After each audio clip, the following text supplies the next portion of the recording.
जय श्री सीताराम। जय श्री संकट मोचन हनुमान जी। कैसे हैं आप सब? उम्मीद करते हैं आप सब बहुत बहुत अच्छे होंगे। दोस्तों, आप सभी थंबनेल देखकर तो समझ ही गए होंगे कि आज हम इस वीडियो में किस टॉपिक पर बात करने वाले हैं। आज जो हम आप सभी को इस वीडियो में बताएंगे वह ना मेरा अनुभव है। बहुत सारे ऐसे लोग हैं जो बहुत इलाज करवा लिए, वे हर जगह से हार गए, थक चुके, बहुत कोशिश भी कर ली, फिर भी वे कंसीव नहीं कर पा रहे हैं। उन्हें जो है ना माता पिता बनने का सुख प्राप्त नहीं हो रहा है। तो आज का ये जो वीडियो है उन लोगों के लिए बहुत बहुत इम्पोर्टेंट होने वाला है। अगर आपके आसपास या फिर आपके जीवन में भी ऐसी समस्या है तो प्लीज आप सभी इस वीडियो को ना ध्यान से देखिएगा और समझिएगा। और जहां भी आप सभी को दिक्कत हो ना तो आप हमें कमेंट करके या फिर मेल करके पूछ सकते हैं। आज हम आप सभी को वह उपाय बताएंगे जो हम किए थे और जिसे करने के बाद हम बेबी कंसीव किए थे। क्योंकि हम सभी जानते हैं कि जब शादी होता है उसके बाद 2-4 साल बाद आप माँ बाप नहीं बन पाते हैं, आप बेबी कंसीव नहीं कर पाते हैं, तो आपको तो तकलीफ होती ही होती है, बहुत तकलीफ होती है। लेकिन जो आपके अगल बगल के लोग हैं ना, जो आपको अपने हैं, वे लोग अपनी बातों से आपको बहुत तकलीफ देते हैं।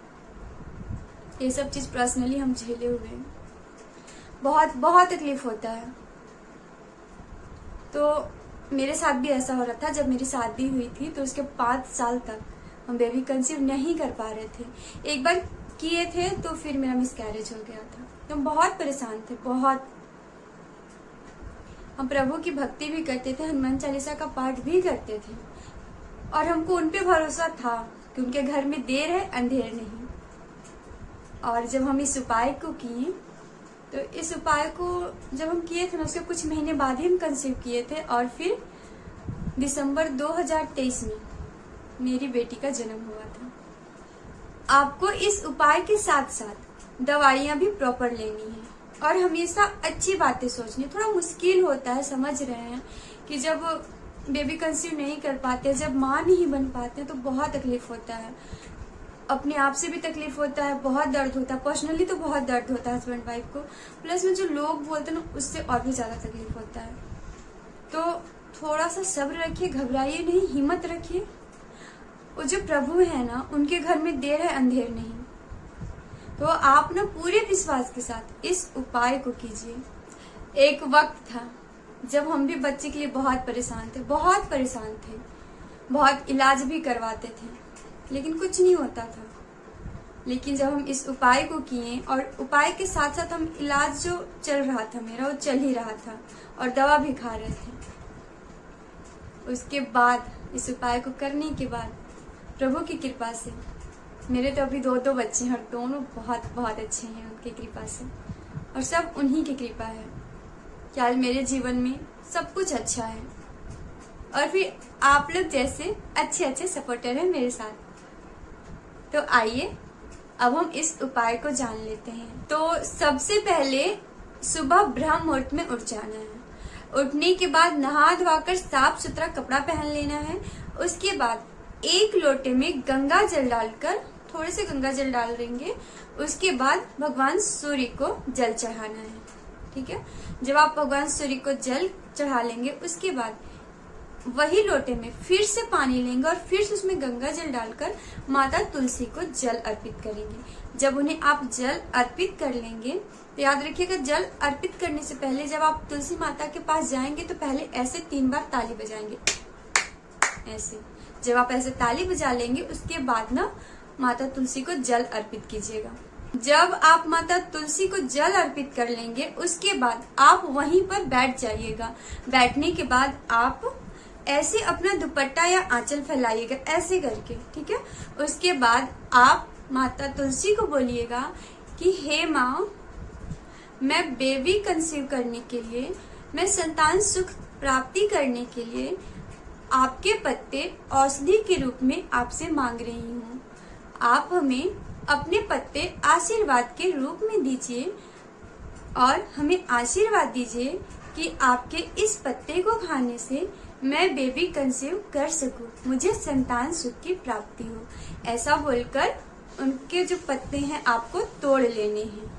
ठीक है, जब आप उनका पत्ता तोड़ लेंगे, ऐसे प्रणाम करके उनका पत्ता तोड़ लेंगे और पूरे एकदम भाव से पत्ता तोड़कर आप जहाँ पे हनुमान जी की मूर्ति रखी हुई है, जहाँ पे आप पूजा करते हैं, आप वहां पे आ जाएंगे और हनुमान जी के सामने सीताराम बोलते हुए उस पत्ते को रख देंगे। ठीक ना। उसके बाद जो विधिवत पूजा आप हनुमान जी की रोज करते हैं वैसा कर लेंगे और एक लोटे में जल आपको अपने सामने रख लेना है। जहाँ पे बैठकर आप हनुमान चालीसा का पाठ करती है ना, वहां पे एक लोटे में जल अपने सामने रख लेना है। उसके बाद आसन लगा के जब आप बैठेंगी ना, तो वहां पे एक लोटे में जल रख लीजिएगा। उसके बाद आपको राम नाम, सीताराम सीताराम नाम का जप करना है। उसके बाद 1 पाठ राम स्तुति का और 3 पाठ हनुमान चालीसा का, 1 पाठ संकट मोचन हनुमान अष्टक का और 1 पाठ बजरंग बाण का। इतना पाठ आपको करना है। उसके बाद श्री राम जी और हनुमान जी की आरती करनी है।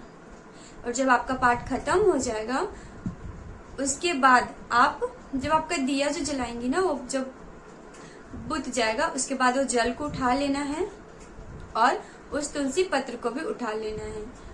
और उस तुलसी पत्ता को चबाकर नहीं खाना है, ऐसे खाना, जैसे मेडिसिन खाते ना वैसे खाना है और उस जल को पी जाना है। ऐसा आपको तब तक करना है जब तक आप बेबी कंसीव नहीं कर लेती हैं।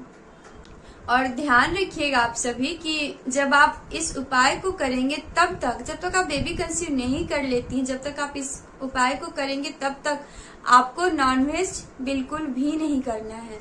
आप लहसुन प्याज अगर खाते हैं तो खा सकते हैं, लेकिन आपको नॉनवेज नहीं खाना है। और ब्रह्मचर्य में इसमें कोई ये नहीं है कि आपको ब्रह्मचर्य में रहना है। आपको बस, अगर आप जिस दिन ब्रह्मचर्य का पालन नहीं करती हैं, उस दिन आपको सुबह उठकर बाल धोकर नहा लेना है और उसके बाद ही हनुमान चालीसा पढ़ना है। ठीक ना।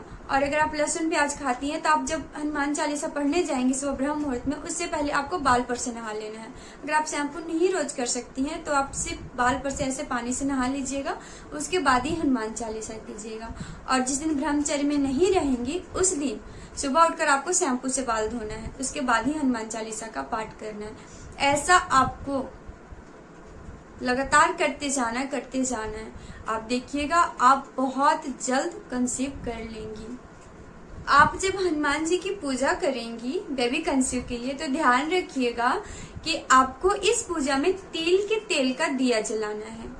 ठीक है। और घी के दिए से आरती करना है। जब आप पाठ करने बैठेंगे, जब आप पूजा शुरू करेंगी, तो आपको एक तिल के तेल का दिया ले लेना, उसको जलाना, मतलब तिल के तेल का दिया जलाना। और एक दिया अलग से रख लेना है, जो कि मेरा वीडियो में आप देखते होंगे कि हम हर बार बताते हैं कि एक दिया आपको अलग से आरती के लिए रखना है। ठीक है। और इस उपाय को ना आप सभी को मंगलवार से शुरू करना है। और मंगलवार और शनिवार को हनुमान जी के मंदिर उनके दर्शन करने जरूर जाना है। और जब आप मंदिर दर्शन करने जाएंगे तो अपने हाथ से ना कुछ मीठा भोजन बनाकर लेते जाइएगा प्रभु को भोग लगाने के लिए। आप चाहे तो हलवा बना सकती हैं, खीर बना सकती हैं, आपको जो आता है मीठा में वही बनाकर आप मंदिर में ले जाइएगा प्रभु को भोग लगाने के लिए। और घर पे भी हनुमान जी की जो मूर्ति है उनको भी चढ़ा दीजिएगा।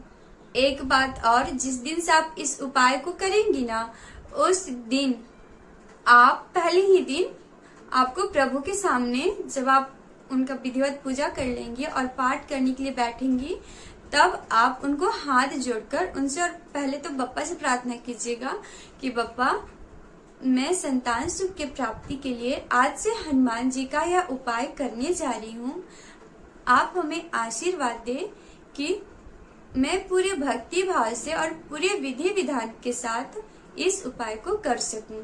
बप्पा से ऐसे आशीर्वाद लेते हुए आप फिर हनुमान जी से प्रार्थना करेंगे कि हे प्रभु, मैं संतान की प्राप्ति हेतु आपका यह उपाय करने जा रही हूँ। आप अपना आशीर्वाद और साथ बनाए रखिएगा। ऐसा बोलते हुए उनको प्रणाम करेंगे और उसके बाद ही सीताराम नाम का जप करेंगे, राम स्तुति का पाठ करेंगे, हनुमान चालीसा का पाठ करेंगे, हनुमान अष्टक का पाठ करेंगे और बजरंग बाण का पाठ करेंगे। इतना आप कीजिए, आपके जीवन में संतान की प्राप्ति अवश्य होगी।